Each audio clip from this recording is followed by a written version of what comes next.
Hey everybody, Juan Perez here. Your union brother right here. How's everyone doing? I'm Chris Lopez. I am your union brother on TikTok, Instagram, all the All the platforms. And platforms. and when you mix high octane energy drinks and organizing, you do get organizing monster. Sponsored by Monster. We're just bullshitting. Cut that out. Anyway, Anyways, there's a lot been going on, Chris, and the labor movement. What do you think about everything that's going on? well, we are the hottest labor podcast in San Diego, and Self-proclaimed. self proclaimed, Yeah, it's on our obviously. But bios. we do have a good balance on this podcast. I think people, I'm the good one, and you're the bad one. And we're black. Yeah, that's awesome. And judging by the laughter of our special guest, we'll go ahead and introduce her right now. This is Lorena Gonzalez-Fletcher. All right, and tell us a little about yourself, your background, and hopefully nothing about me. Thank you. First of all, I am your union sister. There you go. Maybe I need to get that on TikTok. So this is awesome being back in San Diego. As you guys know, of course, I started my union career here in San Diego. I worked at the San Diego and Imperial Counties Labor Council right here in this very building 20 years ago, I guess.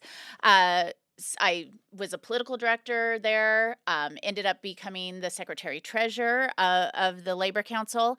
And then I went and took a detour, went to the assembly for about 8.5, 9 years, and had the opportunity, was asked to come back to the labor movement to basically become the secretary treasurer of the California Labor Federation. So doing the same thing I did here in San Diego, but statewide, and having a good time doing it. That's awesome. That's awesome. So, real quick, I follow you on all the platforms, and I see that you have Unionized California. What is Unionized California? I got it on my shirt You too. got it on your shirt. Got it I have a everywhere. shirt too.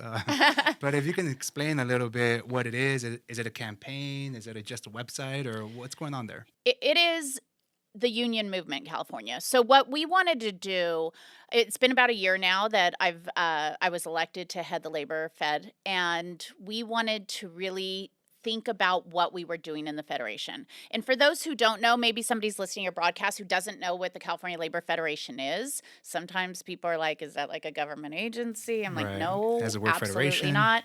So and we're trying to figure out the best way to describe it to people, but it's literally the union of unions, right? We have 1,300 different local unions who are part of the Labor Fed, 2.2 million workers, and we try to get everybody moving in the same direction, supporting one another, highlighting the labor movement, passing good legislation, being together, showing solidarity in all forms. We thought when I took over, one of the things I wanted to do is say, how do we refocus everything we do on what matters the most? So I've been in organized labor long enough that we've kind of had these ebbs and flows, right?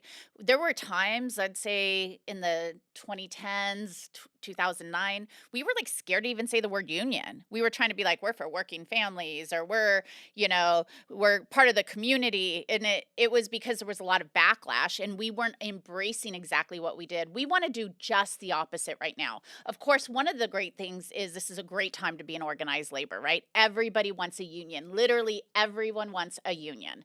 But it's also important to make sure people know we're here, that we're here for a specific reason. So we said, what if we refocused everything we did on two basic principles? One being to help our unions and our union members get stronger contracts, to be in a better position, to ensure that they're getting the most out of what they can get at work, make sure their voice is really strong at work. And the second is to grow the movement, to actually grow more union members.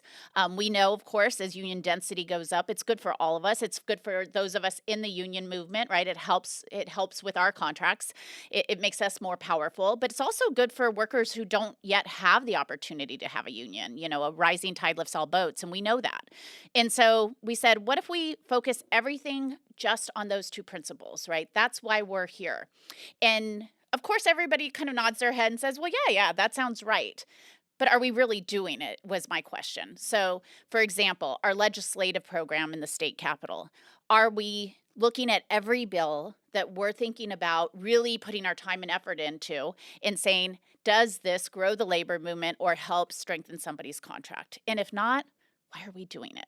It's not our time right now to work on other people's issues. It's our time to work on worker issues. And so when it comes to politics, one of my pet peeves, even though I've always been a good Democrat, I'm a progressive Democrat, but we are not an extension of the Democratic Party. And we can't be. We should be doing politics when it makes sense for unions. We should be supporting workers who support unions. We shouldn't be supporting workers who might have a D behind their name but don't support unionizing California. We should make sure that as we're investing in politics, that we have that as an outcome. We want to make sure why would we be involved if it didn't have to do with strengthening our contracts or broadening and strengthening the labor movement? And then last but not least is really focusing on organizing. I mean, we've talked about that forever in the labor movement. We're going to focus on organizing. We're going to put more money into it. But we said, no, we've got to actually be where workers are. We know workers want a union. How do you get a union? That's the website, right?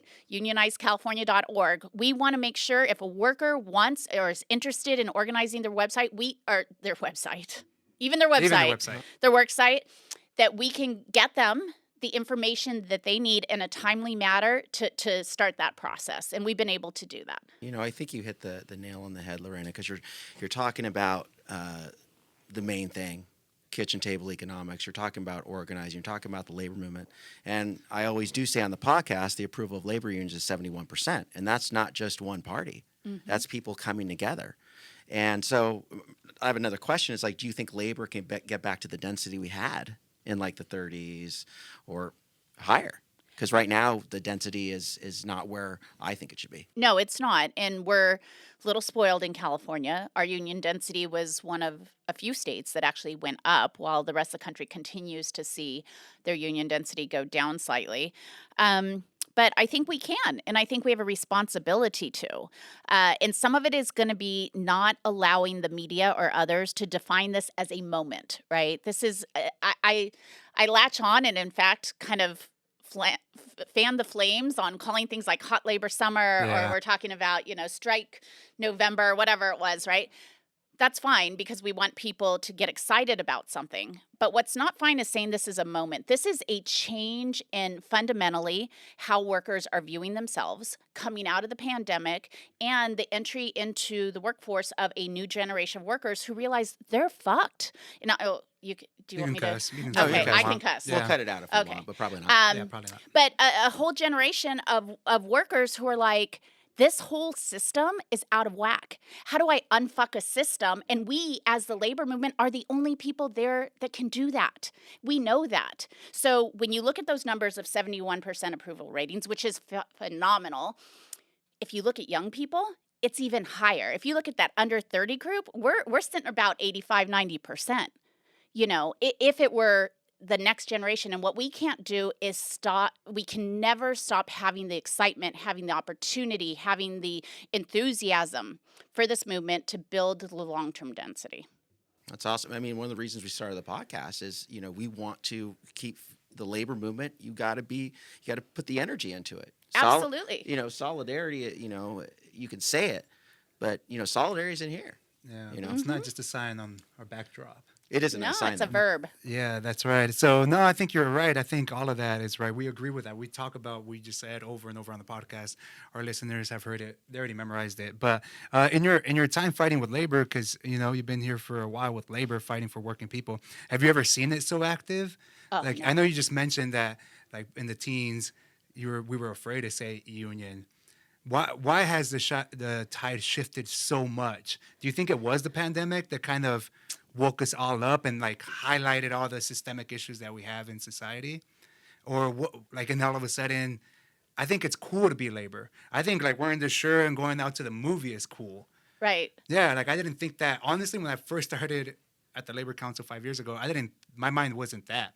But my mindset is that now we have a podcast about it. So in your time fighting with labor, has it been this active before? Like all these strikes that are going on and whatnot? So I don't think it's been this active. I do have to say, even heading the San Diego Labor Council in a time when the city was very anti-union, in the middle of the pension wars, the PLA wars, everything we were facing, it was tough. But we never stopped embracing what we knew to be the truth, that we are and will remain the only hope for working people. We are the only institution that can change the dynamics that we have in this country, where young people and workers, young and old, can only change their position in life through a union. I mean, that is the truth. Billionaires have become richer. Working people have become struggling more. I saw yesterday Americans have more debt than they've ever had, and we're going to fight about whether or not that their wages should go up along with inflation. Like, no, that's not okay. So it is exciting that more people are realizing this. If you think about it too much, it gets a little depressing, right? The reason they're thinking about it is because things have gotten so bad. But our job is to bring that hope and energy and to continue to say, this is what we're about. You know, we have a little saying, we had it here. Those of your listeners who worked with us at the Labor Council back in the day know it as well. And that's like, don't be no se puede, right? It's very easy to get in this spiral where we're like, oh, we can't do that. Oh, we're dying. Oh, this institution. No. We have to be si se puede, right? We have to have that hope. We have to have that energy. We have to give people that opportunity that they want to believe that in this wonderful country we live in, there is a chance. There is a chance that they can buy their own home, that they can have health insurance, that they're not going to end up bankrupt, that their children might end up in a better spot. And that is through the labor movement. You know, it's interesting that, you know, when we say the labor, if we concentrate, I believe, on kitchen table economics, the main thing, you know, that's what's uniting people. People are having trouble paying their rent, and the message is getting out. I mean, labor is hot. I mean, we have a lot of stars in labor. I mean, Lorena, you are a star, and you know, we have Chris Smalls, we have, you know, Sarah Nelson, we have a lot of people, and a lot of this is happening on social media. People, you know, they go home, they watch TV, they're maybe playing, you know, on their cell phone, on Instagram, TikTok, or whatever. So, do you think social media is a viable platform? Do you think it's going to grow with the labor movement? You know, I think it has a place, and I think it's important. And I think, you know, all of us are I think investing in having communications people who do social media, being on social media. But we have to think of every platform as kind of a different function, right? So some of the platforms are good because they let the media know that something's happening, right? If you look at, for example, Twitter, it's really good to help the media know what's going on, to help our positions, to kind of get it out that way. But you only have uber activists really on Twitter. Facebook, the old school. Like, don't forget about Facebook because, you know, there's still a lot of our retirees are, I shouldn't even say that, people my age and above. MySpace? Are still on Facebook, though, and still get a lot of information that way. And we want to keep them active in the labor movement. But then you have all these new folks, right? These young folks. And so you're talking about TikTok, you're talking about Instagram Reels and doing Instagram even, but trying to make sure that every space that opens up, we're there. What has been shocking to me, and it's one of the reasons we're trying to really expand, is TikTok and other short kind of videos have really helped people understand labor, you know, understand what's going on with the Starbucks workers or with the Amazon workers or at the UPS strike, right? They've gotten a lot of that information from, you know, short little videos. I know you created some of them, right? We saw some of your strikes, the UFCW actions out. And Well, we did have the most successful strike in UFCW history. Yes, that's true. And before I forget, Lorena, you being a star, I do want you to sign my picket sign. Of course. Yeah. So there you go. There you go. Oh, this is great. Yeah. There you go. Don't want to forget. Uh-oh. You wherever you want. Yeah, so I think that social media definitely has a place, and we will continue to use it. And we need to keep hiring young people who understand the next thing that comes out, right? Like I used to say we had those young worker things, remember? Like, oh, the young worker program. And I was involved then, and you're like, great, I was 35. I had 2 kids. I wasn't exactly, you know, the vision of a young worker. We really need to make sure as we explore all these ways of getting out that we're depending on the people who our audiences as well. And so we're trying to do that at the Fed, and hopefully others will as well. Yeah, because I'm not as active on social media as Chris, He's pretty active. But social media has connected us and even the podcast with other labor activists across the country. And they'll be like, hey, I'm from Chicago. I just saw your podcast. That's awesome that you guys are doing this in San Diego. We should do something in Chicago. Like that. Oh, that's It starts cool. connecting dots, I feel. And Yes. like this is a time for all of us to create our own platforms and then to join forces and then to elevate each other. And that's what social media is. But I when in because I'm an organizer, so I talk to workers all the time, and most workers don't even know that you could organize. Right. You just don't know that existed. I didn't know that existed before I started at the Labor Council 5 years ago, Right. and I went to college, so I could only imagine the average person. So that's why I think one of our key things starting the podcast is we want to have this information to the public accessible, so that any average Joe or Jane can see it and be like, well, I can organize Starbucks. I can do this and that. And I think that's the social media, the YouTube, the podcast that we're trying to push out, that it's information. If you don't have information, then you don't know it even exists. You didn't know how to ask that question in the first place. So it goes hand in hand with the website, with your Unionized California, letting everybody know how to organize and give them resources. Right. So I want to make sure. So every time you guys have a podcast or you're on social media, you should end it with sending people, if you want a union in your workplace, go visit this website and we will take care of it from there. So unionizedcalifornia.org. I'll start sponsoring your podcast. Oh, snaps. dang. Everything is out of our pockets, but that'll be awesome. Any help is good. But so you mentioned Democrats earlier. You're pretty outspoken. Obviously, we follow you on Twitter, and you're outspoken about corporate Dems. You don't hold punches. Do you think labor should hold politicians accountable more? Oh, absolutely. I think one of the biggest mistakes we've made is to become complacent and complicit within the Democratic Party. And so I think, and if you look back at what happened in California, right? Silicon Valley was exploding. People were saying how exciting and cool it was, and we kind of just watched. And we watched as things became so large and taking over their whole idea of things being disruptive, right? Well, they were disrupting average Joe workers. I mean, that shit's not cool. And yet, I think because it was the cool corporations within the Democratic Party, there was pressure not to say much.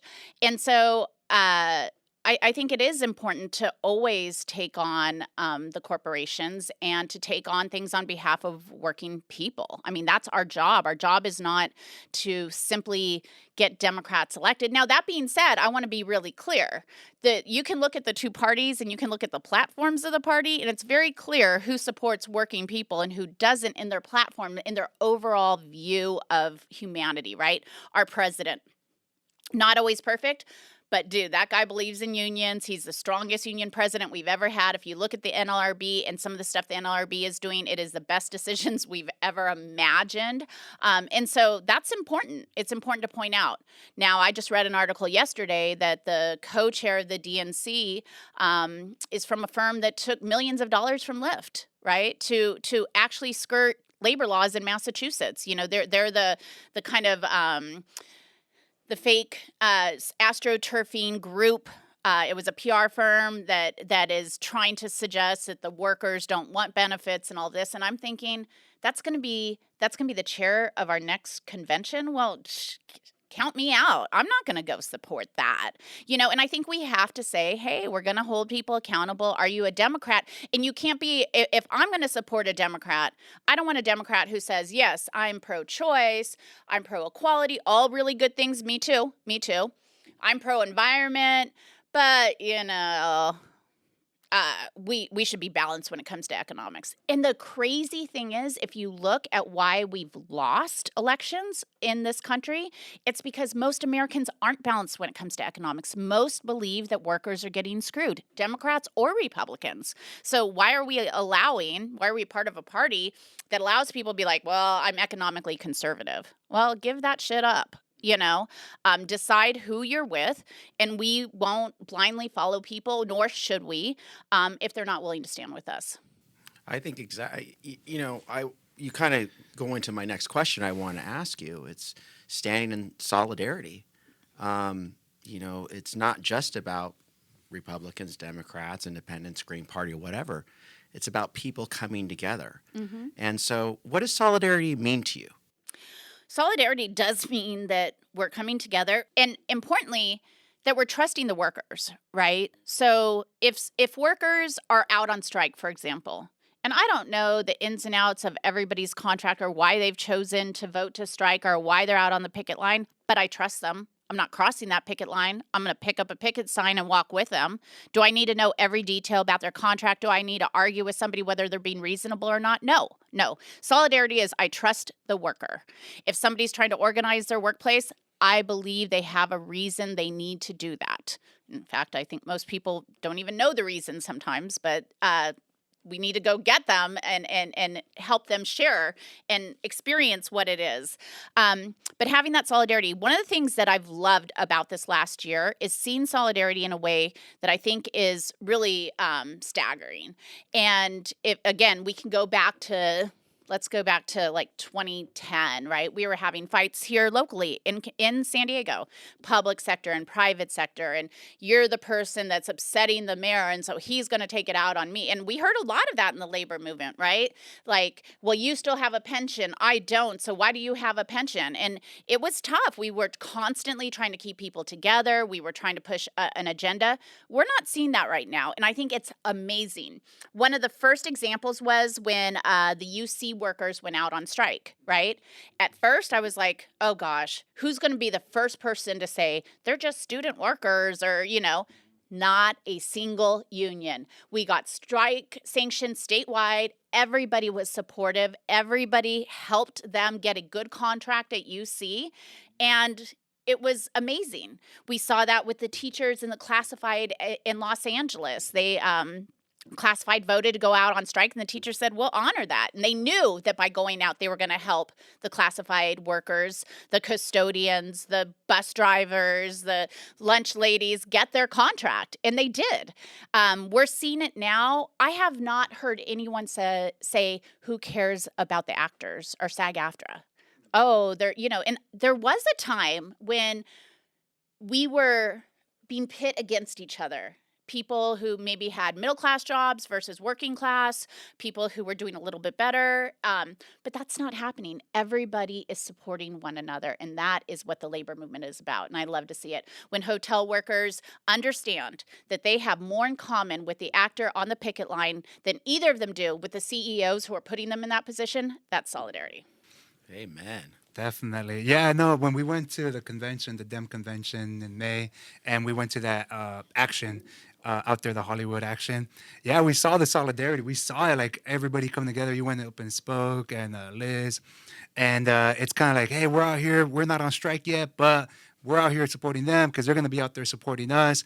And that's the kind of solidarity that we know needs to happen no matter what if we're going to get out of this alive kind of deal. Because I do see it as, yeah, it's only getting worse. Like, I see it. Like, people are getting pushed out of San Diego right now. People are buying houses somewhere else. They're living in TJ and crossing the border every single day to work here. So Blackstone, BlackRock, whatever it is, they're buying homes. So they're making it really hard for the working class to buy homes, to make it affordable. Yeah. So I think it is getting worse. And that's why I think it's kind of like that breaking point that we're getting at as a society, when people are like, well, obviously we've been lied to. It hasn't been working for us. It just has not. Whatever they're telling us on the news, TV, movies, it hasn't been working for us. So now we're going to start coming out for each other. And when we went out there for that action, I felt the solidarity. I was like, whoa, there's so many different people, and the way that they talked, the speakers spoke, we're going to be out there for them, and they're going to be out here for us. That's what is needed to survive. I know you said it's like all doom and gloom if we pay attention. I'm an organizer.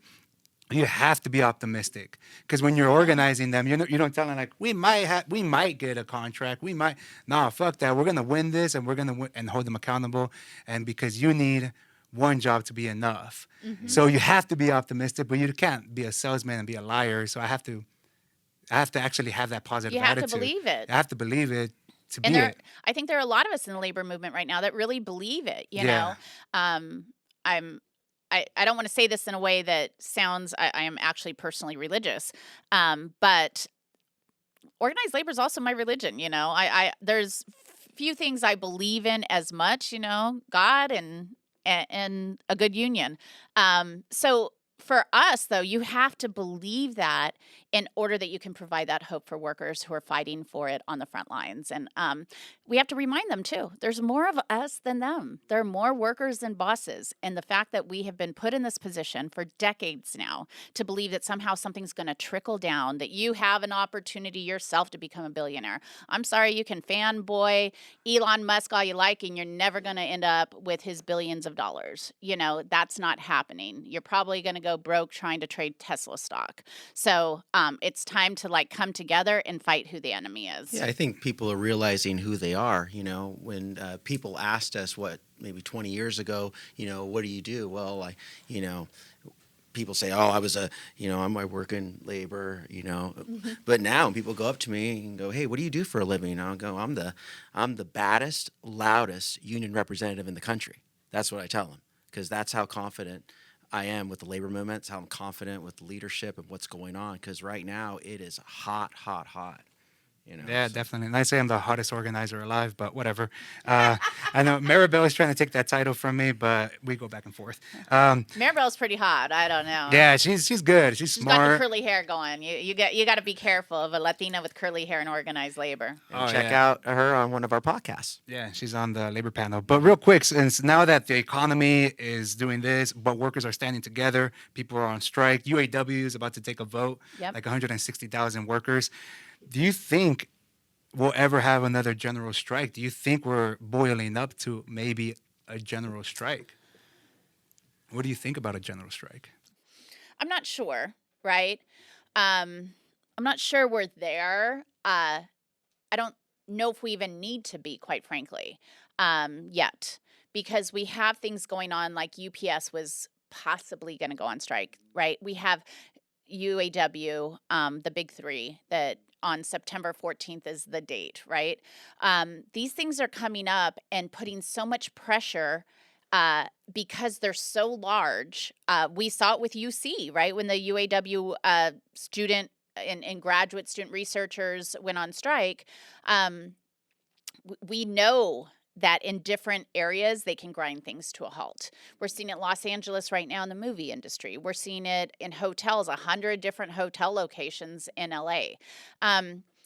So I think allowing the workers who have a contract, who need to exhibit this kind of power, and us being with them is really important right now. And then moving towards more class solidarity, right? More interclass solidarity, and moving towards a consciousness where all workers understand that they're similarly situated, right? If we were, I think more important than a general strike right now would be where could you have a strike in a workplace that touches everybody? Amazon. Yeah. Right?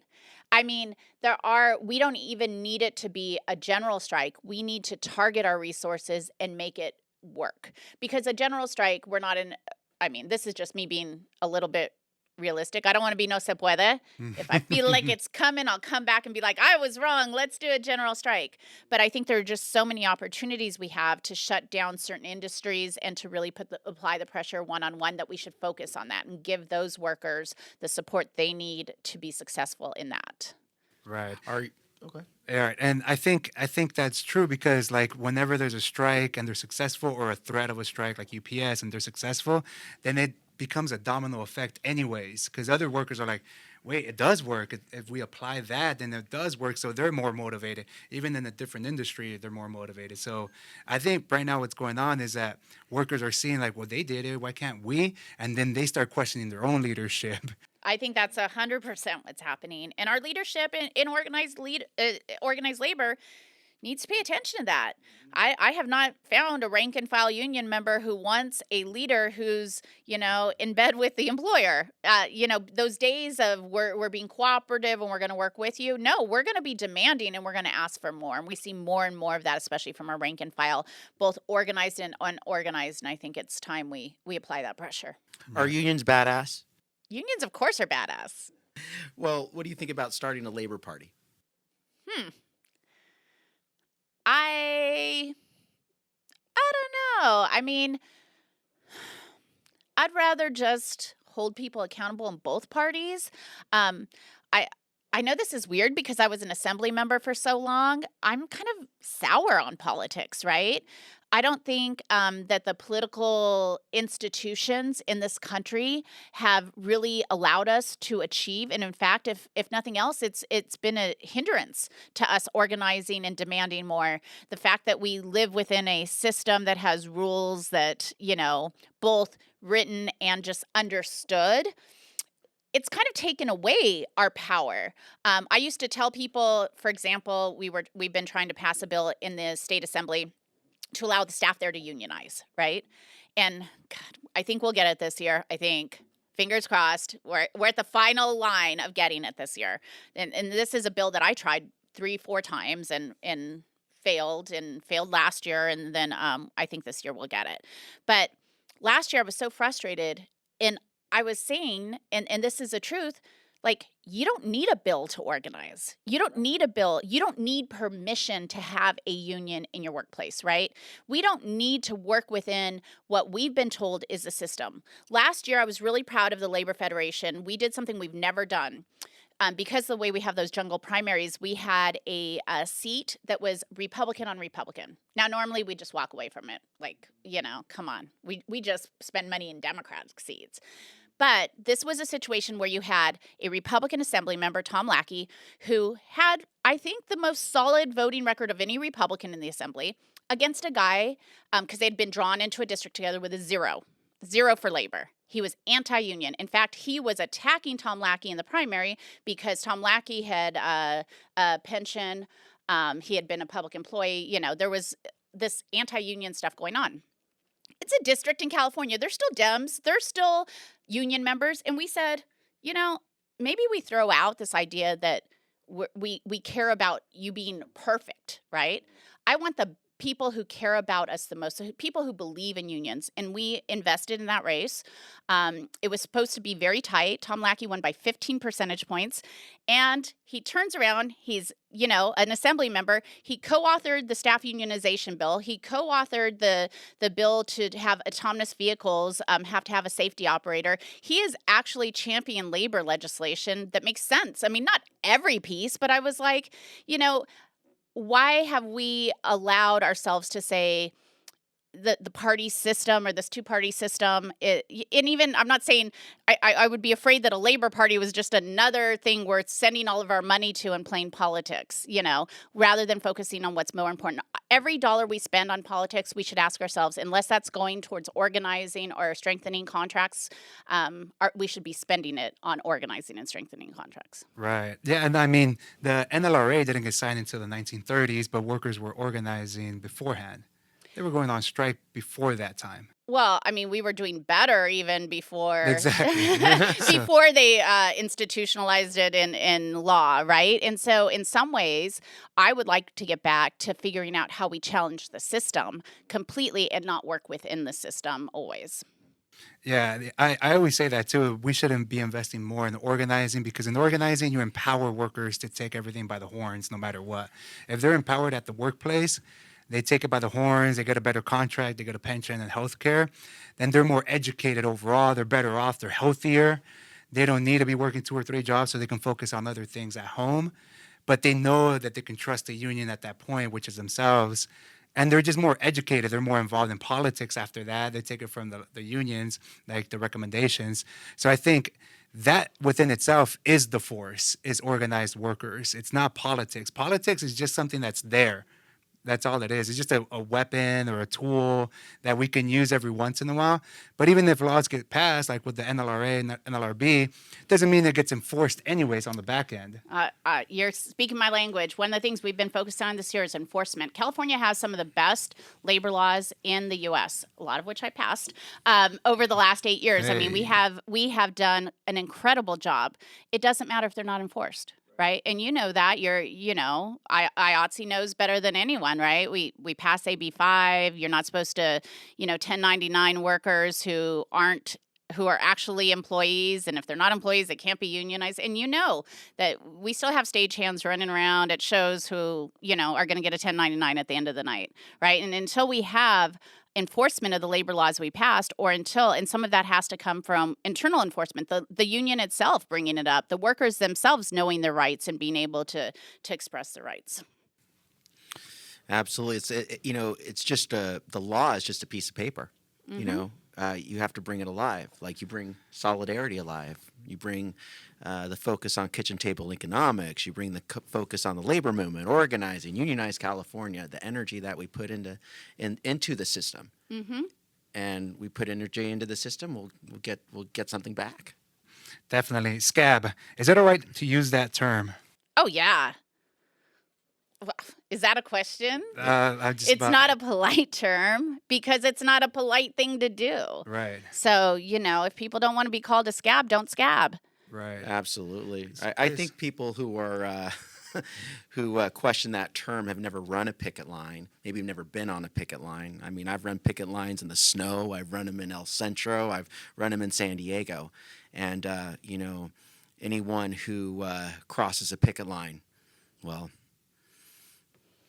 God forgive you. I think that's it. I think when you've been involved with the labor movement long enough and you've been on the picket line or you've supported workers on picket line, you know how much is at stake for those workers, right? You know what they're putting on the line. And to have somebody walk past and act like they don't exist, to have somebody go, work and take somebody's job when they're trying to make a world that's better for all of us. Yeah. Scabs. Right. Fuck scabs. And I tell Chris, I'm like, you decide to be a scab. You don't decide to be white, black, woman, man, or whatever. Like a scab is an active thing that you decide to be. Sure. A conscious decision. And the solidarity, you're breaking the solidarity of humanity, I feel. Like there's people coming together, risking everything, risking their jobs and their livelihoods to, like you said, like you better the world. And you're like, fuck you. I want to just get paid less. Yep. By crossing this picket line. So I want to do what's best for me in this moment at this, particular time rather than what's best for everybody. Right. So there's a reason that big inflatable rat shows up at picket lines and protests because that's what a scab is. If you want to be a rat, but don't expect me not to call you on it. Period. Definitely. So real quick, like this language that we use, we cuss, we use the term scab. I'm seeing that all over the place on social media with like these labor leaders. I think that it's okay to cuss. It's okay to talk like the working person. And I think I'm attracted to it. I think people are attracted to it because you're no longer scripted and everybody sees right through it. Because you were saying earlier, like you trust workers when they decide to organize, when they decide to go on strike. Workers are smart. They detect bullshit. Like I know when I'm talking to people, I have to be as transparent as possible. Otherwise, they're gonna call me out on my bullshit, and then they don't trust me anymore. And you break that trust. So I think that's a big thing with like scab. You break trust, and organized labor is all about trust. But speaking of labor and leadership, you're a woman in a position of leadership. You've been there for a while, whether it was at the Labor Council or in the Assembly or now at the State Fed. How is it? I know it's like a male-dominated labor leadership is male-dominated. How is it for women of color to be in a position of power like that? Is it because we wouldn't know? I was just in fact before getting here, right? Somebody had written on my Twitter. I think I used the word fuck, and they said, "Oh, that's really ladylike." Yeah. Okay, that's shit you never say to a guy, right? You never come after a guy for using the F word, for cursing, for telling people what they're about, right? Then they're strong, they're decisive, and so I think a lot has, I've challenged those norms, and I'm willing to, and taken a lot of shit for it, and I think that's okay. I mean, I want to normalize women being strong and being able to play in the same kind of sandbox as any man. I think I was lucky. I grew up with two older brothers. They beat the shit out of me. They were mean to me in the most loving way, of course. We'll cut that out. Some latchkey kid stuff. But in a way, it just taught me that, I wasn't going to play by some other rule. They weren't going to let me play. They weren't going to say, like, I couldn't be like, oh, don't talk that way in front of me. I'm a girl, or don't do that to me. And And instead, I learned to just to be who I am, and I think that that's important. So if people don't curse, that's fine too. But don't come at me for cursing. I think that I'm frustrated. I'm frustrated on behalf of workers. So yeah, sometimes you say the F words. Sometimes you say shit. You call it like it is because the system's fucked up. The system is fucked up, and how else are you going to say that in a way that people understand and believe? Fuck it. Fuck That's it. Well, yeah, no, it's been proven that people trust people that cuss. So Yeah. no. Well, as I always say, you don't always got to like what I'm saying, but I'm going to say the truth. So it is what it is. There you go. You ready to hear Union or Bust? Awesome. Well, it's been about. No. Well, I have one more You have question. one more? Oh, Yeah. Okay. Well, We'll have a few more, but I want to Sure. ask this one. At the state Fed, what are you all working at the state level? Like, I know Unionized California, that's Right. organizing, that's union stuff. But what about legislatively? Is there any bills that you're working on to help to push labor, or that we should be supporting or know of? Absolutely. So there's a couple. One of our priority bills this year really is it's the second bill we've done on kind of this technology, but that I think will lead the way in many bills that we'll be doing in the future. And that is what we call the driverless truck bill, basically saying if you have a big rig, if you have a large bus, that you can't put it on the road without a human being on it. We're seeing what autonomous vehicles are doing in San Francisco, causing havoc. Can you imagine if that was a big rig? And we know that the California DMV right now is getting ready to test those. So we're trying to stop that. And we're trying to save those good Teamster jobs at the same time as making sure everybody's safe on the road. People say, well, the technology is there. Well, the technology is there for a plane to basically fly itself, but you're not getting on a plane without a pilot. And we should have the same kind of standards on our highways. So that is one bill that we actually have gotten broad bipartisan support.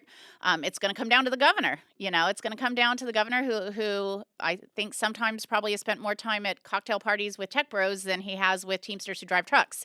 So we're hopeful that we can express to him how important this is. We have a couple we're just introducing, even though it's the end of session, to help with striking workers, unemployment insurance for striking workers. We had tried to do that in 2019. I carried that bill. We were 2 votes short in the Senate on the last night of session. And then we entered the pandemic, so we kind of let it go. New York and New Jersey have it. So the writers who are out today, the actors who are out today in California don't even have the same support that their counterparts in New York have. I did not know that. Yeah, it's not, it's insurance. It's been paid for. They should have the right to access that if they're on the picket line. So we're pushing that kind of late session to ensure that gets done as well. We have a couple other bills to stop captive audience meetings, of course. If you organize, what one of those are, when the employer forces a worker to sit in and hear basically the propaganda about how bad the union is. As well as sometimes that happens in politics and happens religiously, and we want to get rid of all of those. So we have quite a few bills. We're also spending a lot of our time doing capacity building. And what does that mean? So throughout the state, we've been holding organizing institutes. I know we had one here in San Diego. We've had them in the Bay Area. We are going to next week, or no, the end of this week, in fact, we're going to be in Riverside. And that's built so that our unions can have somewhere to send active union members, staff who want to learn how to organize. It's a 3-day opportunity to learn. We're going to continue to build. We've had a strike school for unions that want to go on strike, and their workers need to. Their union members need to learn how to go talk to people about the strike. And really, it's been a great experience to show that we're really focused on getting people back to talking to one another, talking about the labor movement, organizing. Right. Wow, you guys have your hands full. Yeah. We do, It's a lot but of it's fun bills. stuff. Yeah, definitely. I think it's important to always be involved, always have our members involved. And yeah, we were part of that organizing course here in San Diego back in February. And I think we just need to continuously be doing those type of trainings and stuff, because even as an organizer, I think I know it all, but we don't. We just don't. Everything evolves. Every organizing campaign is different from previous ones. I've won some, I've lost some, but that's how it goes. So Yeah, well, I was, I attended the training, but I had to leave early because of the strike.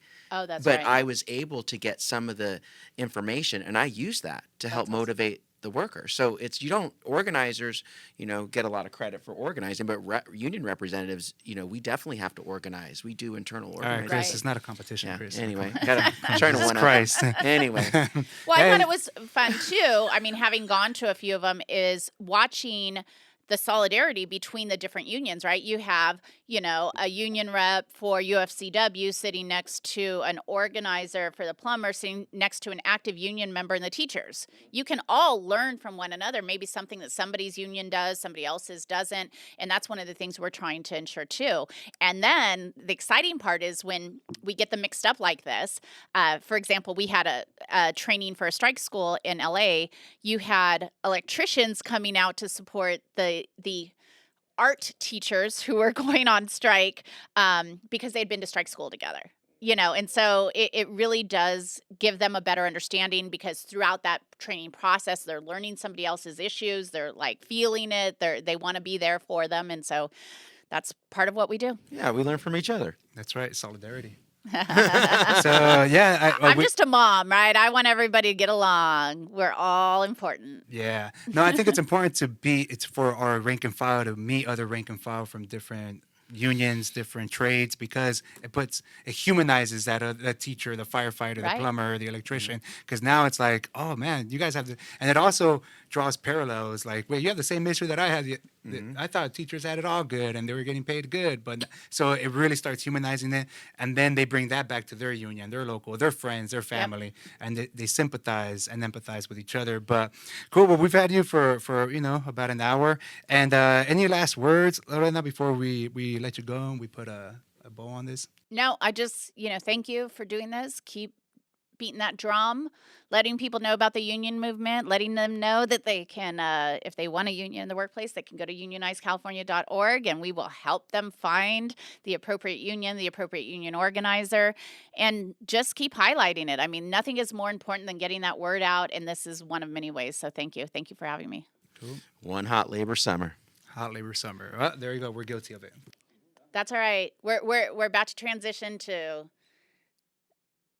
endless union summer. There's Endless union summer. See, you guys got a preview of my next Ooh. hashtag. you heard it Oh, first. you heard it first. Union or Union or bust. bust. I Yeah. told you. Union or Tune in. bust. All right, cool. Well, I Endless think- union summer.